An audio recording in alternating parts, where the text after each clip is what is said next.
In 2 Corinthians chapter 4, Paul gets excited about something. He gets excited about the gospel. And he calls it a treasure, and he describes it as the light of the knowledge of the glory of God in the face of Jesus Christ. I mean, he is incredibly excited about this precious, valuable, incredible thing that is the good news of Jesus. Jesus Christ is Lord. But if you had a treasure, if you had something really valuable, what do you think you would want to put that treasure into? If you're a pirate, you might put it in a nice solid oak chest with a big padlock on the bottom. All right, if you're not a pirate, you might keep it in your home in a safe. It's fireproof and no one can get into it. Or if it's really, really valuable, maybe you're one of those people that have to keep it in the vault at the bank and it has to get transported by a Brinks truck. Any way you slice it, the goal is to have something that is strong enough, sturdy enough, that can bear the weight of the treasure itself and keep anyone else out so they can't get into it. But God didn't seem to get the memo on acting in that sort of way with treasure.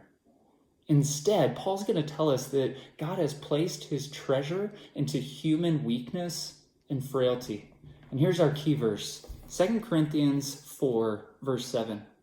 Paul writes, "But we have this treasure in jars of clay, to show that the surpassing power belongs to God and not to us." Now, a jar of clay may seem odd or even kind of rare or maybe valuable to you, but at the time of Paul, it was absolutely common, painfully ordinary. They were a dime a dozen. They just had them all the time, and they'd crack and they'd break and they'd use them for other things. It's like, I don't know, the lunch sack, a brown paper bag of today, keeping something incredibly valuable in it. It just doesn't seem to make sense. Well, do me a favor. For a moment, I want you to think about your human frailty. I know, really fun thing to think about. It might be because of your age, starting to feel those effects. Or maybe it's a health issue that you're going through right now. Maybe it's the limitations of your mind and feeling like you're not as sharp as you'd like to be, or maybe never was. Or maybe it's kind of this downturn of economics, or just feeling really stretched thin.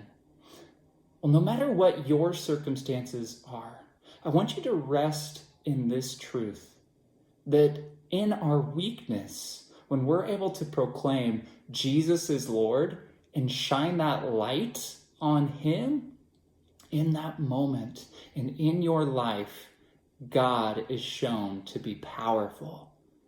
God is shown to be the one who can do it, and he gets the glory. And in fact, you doing that in your weakness, it's the plan that God intended all along. So to God be the glory, and may we, as jars of clay, through those cracks, may we shine out God's light.